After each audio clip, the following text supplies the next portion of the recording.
আজকের বিষয় দ্বাদশ শ্রেণীর আঞ্চলিক ভূগোলের তৃতীয় অধ্যায় ৬ নম্বর পর্ব কাগজ শিল্প এবং রবার শিল্প। কাগজ শিল্প অর্থাৎ পেপার ইন্ডাস্ট্রি।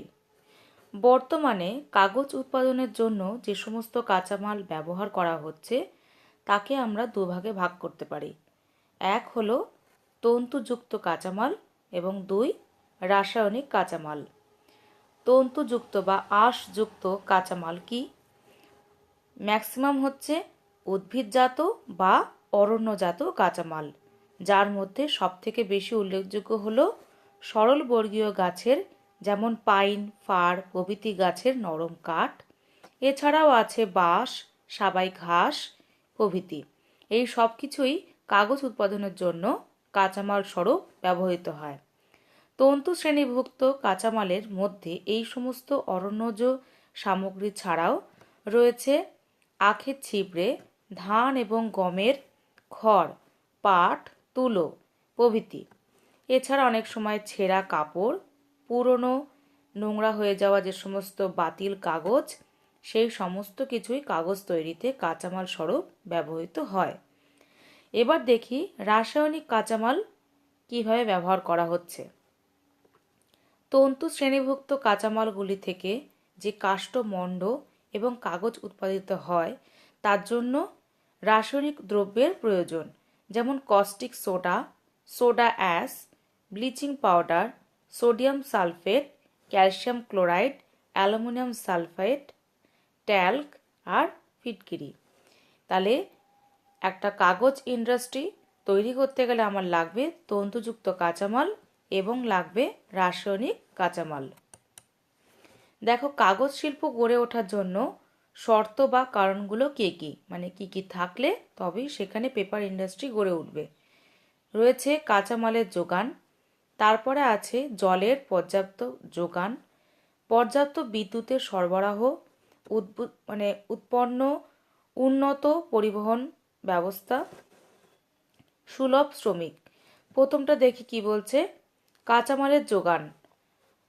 যেখানে কাগজ শিল্প গড়ে উঠবে সেখানে প্রয়োজন বনজ কাঁচামাল, যেমন নরম কাঠ, সাবাই ঘাস, আগেরটাতেই বললাম এই সমস্ত জিনিসগুলো। তাহলে এইগুলো যত বেশি সহজলভ্য হবে তত বেশি সেখানে কাগজ শিল্প গড়ে ওঠার একটা অনুকূল পরিবেশ গড়ে উঠবে। যেমন কানাডার সেন্ট লরেন্স, উইনিপেগ এইসব স্থানে কাগজ শিল্প গড়ে উঠেছে।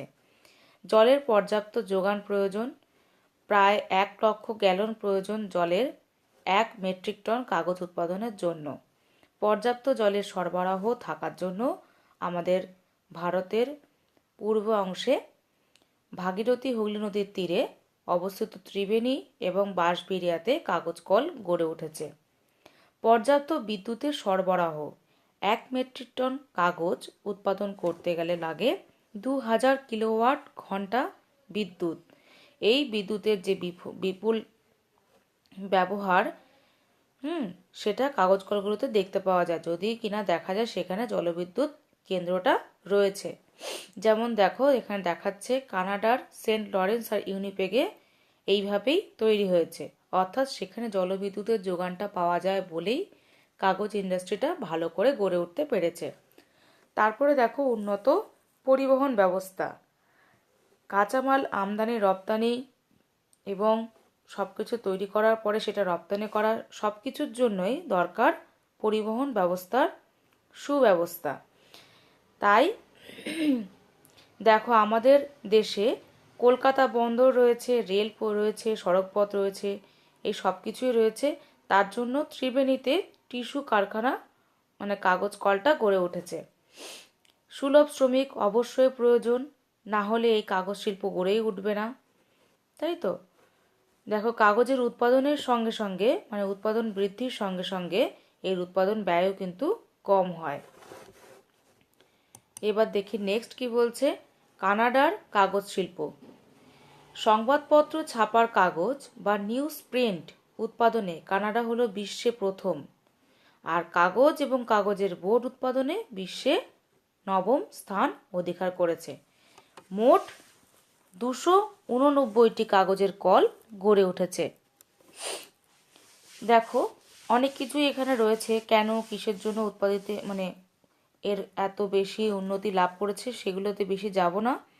ইম্পর্টেন্ট কোশ্চেনগুলো বেশি ইম্পর্টেন্ট দেখার জন্য, যেমন অন্টারিওতে কুইবেকে কত পার্সেন্ট কাগজ কল গড়ে উঠেছে সেগুলো বেশি দেখার প্রয়োজন। এখানে দেখো কি কি অঞ্চল দেখিয়েছে: Ontario, Quebec, Newfoundland, New Brunswick আর ব্রিটিশ কলাম্বিয়া।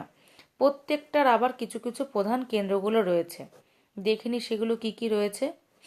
দেখো থান্ডার বে আছে, মনিট্রল আছে, টরেন্টো আছে, থ্রি রিভার্স আছে, কর্নার ব্রুক আছে, রিচমন্ড আছে।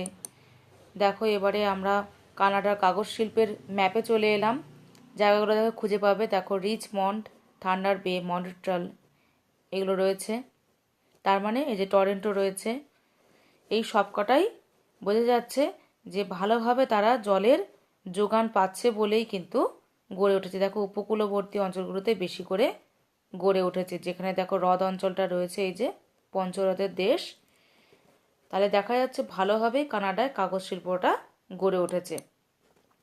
এবার চলে আসে আমাদের ভারতের বিভিন্ন রাজ্যে কোথায় কোথায় শিল্পকেন্দ্রগুলো গড়ে উঠেছে এবং তাদের গুরুত্বপূর্ণ তথ্যাবলীগুলো কি কি। এখানে দেখো প্রথমে নাম রয়েছে পশ্চিমবঙ্গের। পশ্চিমবঙ্গের চাকদাতে রয়েছে, দক্ষিণেশ্বরে রয়েছে, ত্রিবেণীতে রয়েছে। প্রত্যেকটার মধ্যে দুটো দুটো করে যদি মনে রাখো পেপার মিলসের নাম তাহলেই হবে। বিহারে রয়েছে, তারপর অসমে রয়েছে। অসমে দেখো কোথায় রয়েছে, গুয়াহাটি, কাছাড় এখানে রয়েছে। উত্তরপ্রদেশে রয়েছে দেখো সাহারানপুরে রয়েছে, ফৌজাদাবাদ রয়েছে। মধ্যপ্রদেশে রয়েছে ভোপালে, ইন্দোরে। অন্ধ্রপ্রদেশে রয়েছে। আর এইখানে যেগুলো রয়েছে তার মধ্যে যে কটা লাইন মনে হবে ইম্পর্টেন্ট বেশি, যেমন এখানে দেখো একটা তথ্য রয়েছে 1900 কত 1968-এ ভোপালের কাছে হোশেঙ্গাবাদে সরকারি পরিচালনায় নোট ছাপার কাগজ প্রস্তুতের একটি কল চালু হয়েছিল। এটা একটা ইম্পর্টেন্ট কোশ্চেন হয়ে গেল। আবার 2004 সালে 2রা জুনে অন্ধ্রপ্রদেশের দুটো ভাগে ভাগ হয়ে গিয়ে তেলেঙ্গানা অন্ধ্রপ্রদেশ হয়, তাই দুটি শিল্পকেন্দ্র বর্তমানে তেলেঙ্গানার অংশবিশেষ। কোথায় কোথায় রয়েছে সেটা এই শিরপুর আর ভদ্রাচলম, এই দুটো জায়গার যে নাম দুটো রয়েছে, মিলগুলো রয়েছে তার কথা বলা হচ্ছে। আর আমাদের পশ্চিমবঙ্গে দেখো ত্রিবেণীতে টিস্যু কাগজ উৎপন্ন করা হয়। ঠিক আছে, দেখো ভারতের এতগুলো রয়েছে।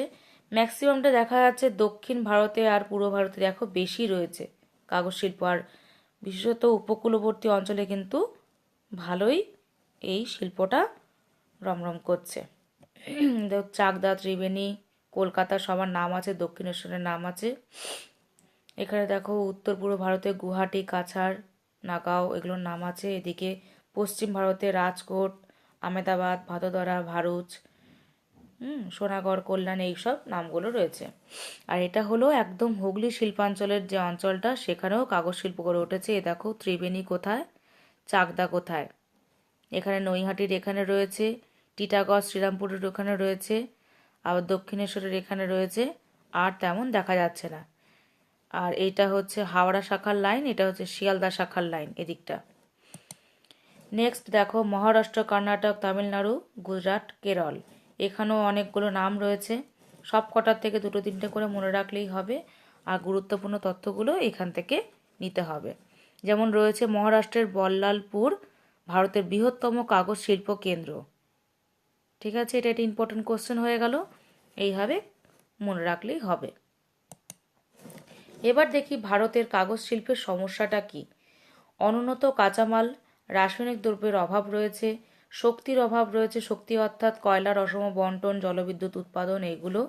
পুরনো যন্ত্রপাতি থাকলে উৎপাদন ব্যয় বেড়ে যায়, এটা তো থাকবেই, কারণ আমাদের এখানে দক্ষ শ্রমিকের অভাব রয়েছে, তাই যন্ত্রপাতির মানে রক্ষণাবেক্ষণ বা নতুন আধুনিক যন্ত্রপাতির প্রয়াস সেটারও ব্যবস্থা কম। আর অনুন্নত মানের কাগজটাও একটা বড় জিনিস। অন্যান্য অনেক সমস্যা থেকে থাকে, অত্যাধিক উৎপাদন ব্যয়, বর্জ্য নির্গমন সমস্যা, মূলধনের অভাব এইগুলো সমাধানের জন্য নতুন নতুন কাগজের কল স্থাপন করা হয়েছে। ধানের তুষ, গমের খোসা, খড় এই সমস্তগুলোকে কাঁচামাল হিসেবে ব্যবহার করা হচ্ছে। আধুনিক যন্ত্রপাতিও স্থাপন করার উদ্যোগ নেওয়া হয়েছে, সরকারি উদ্যোগ। আর পরিকাঠামোগত উন্নতির দিকেও খেয়াল রাখা হচ্ছে। এবার চলে আসি রবার শিল্পে। রাবার ইন্ডাস্ট্রি কি বলছে দেখি। নিরক্ষীয় অঞ্চল বিশিষ্ট হেভিয়া ব্রাসিলিয়েন্সিস, এই নামটা মনে রাখবে। হেভিয়া ব্রাসিলিয়েন্সিস নামক গাছের গা কেটে বা চিরে যে রস বা ল্যাটেক্স তৈরি হয় বা সংগ্রহ করা হয় তাই হলো রবার। চার্লস গুডউইয়ার কত সাল? 1839 সাল রবারের সঙ্গে গন্ধক মিশিয়ে ভালকানাইজেশন পদ্ধতির সাহায্যে এক ধরনের রবার উৎপাদন করেন যা উত্তাপের তারতম্যে ক্ষতিগ্রস্ত হয় না। রবার জানি আমরা তাপ দিলে গলে যায়, কিন্তু এটা এমন একটা তৈরি করেছেন ইনি ভালকানাইজেশন প্রসেস করে, যার জন্য সহজেই যে তাপ দিলে গরম হবে তা নয়, মানে ক্ষতিগ্রস্ত হয় না। তার জন্য যানবাহনের টায়ার টিউব থেকে শুরু করে বৈদ্যুতিক তারের আবরণ, ওয়াটারপ্রুফ খেলাধুলার উপকরণ যেমন ফুটবল, যা কিছু দেখা যায়, জুতো, চিকিৎসার সাজ সরঞ্জাম, ব্যাগ, পাইপ, গদি, এগুলো সমস্ত কিছুতেই লাগে। এবং আমাদের রবার পেন্সিলের তো রবারটা জানোই কোথা থেকে আসছে। তাহলে এরকম সমস্ত ক্ষেত্রে রবারটা এখন নিত্য প্রয়োজনীয়। দেখো কীভাবে গাছের ছাল থেকে চিরে নির্গত করা হচ্ছে রবারটাকে। এবার দেখো মালয়েশিয়ার রবার শিল্প। সেখানে বিকাশ, কাঁচামাল, শিল্পকেন্দ্র, উৎপাদিত দ্রব্য কী কী সব পড়ব। বিকাশ হয়েছে কোথায় কীভাবে দেখি। রবার শিল্পের একটি অগ্রণী দেশ হলো মালয়েশিয়া। ব্রাজিলের আমাজন অববাহিকা থেকে রবার গাছের বীজ নিয়ে এসে ব্রিটিশদের উদ্যোগে প্রথম এখানে রবার বাগিচা গড়ে তোলা হয়েছিল। আর প্রাকৃতিক রবারের উপর ভিত্তি করেই এখানে এই শিল্পের বিকাশ ঘটেছে। তৃতীয় স্থান অধিকার করেছে রবার উৎপাদনে এই দেশ। আর 2012 সালের এই দেশে প্রায় 9 লক্ষেরও বেশি টন প্রাকৃতিক রবার উৎপাদিত হয়েছে। আর কি বলছে শিল্পকেন্দ্রের কথা। মালয়েশিয়ার দেখো কেলান্তন প্রদেশ রবার শিল্পের জন্য বিখ্যাত। এখানে এই দেশে 500টিরই বেশি সংস্থা রবার শিল্পের সঙ্গে যুক্ত, তার মানে এখানে রবারটা খুব বেশি পরিমাণে হয়। আর কোথায় কোথায় কেন্দ্রগুলো গড়ে উঠেছে বেশি? উত্তরের কেডা থেকে দক্ষিণে জোহার পর্যন্ত।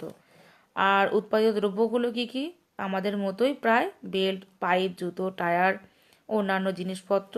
আর চিকিৎসার ক্ষেত্রে হাতের যে গ্লাভসগুলো হয়, তারপরে ক্যাথিটার, ল্যাটিস সুতো, এই সব কিছুই বৃহত্তম দেশ এই সমস্ত উৎপাদনের জন্য। ঠিক আছে, এবার একটু ম্যাপটা দেখি। এই যে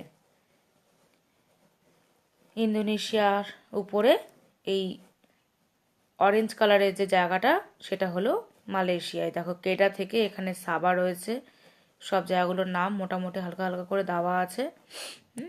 এবার দেখি ব্রাজিলের রবার শিল্প। ব্রাজিলে দেখো এখানে কাঁচামালের ক্ষেত্রে কি বলছে, বিশ্বের 8ম স্থান অধিকারী দেশ রবার উৎপাদনে। তাহলে এখানে ভালো মতো রবার পাওয়া যাচ্ছে।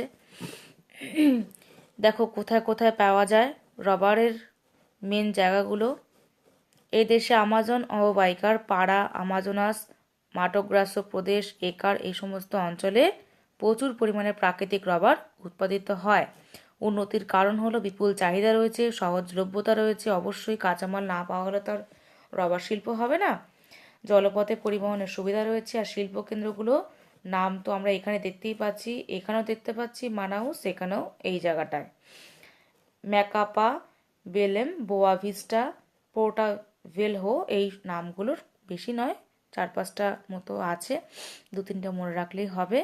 সাও পাওলোটা মনে রাখবে। রিও গ্যান্ডি ডো সুল, এই সমস্ত কঠিন কঠিন নামের শহরে এই শিল্পগুলো বিস্তার লাভ করেছে। ঠিক আছে, তাহলে আজকেই এই অবধি ইতি গজ।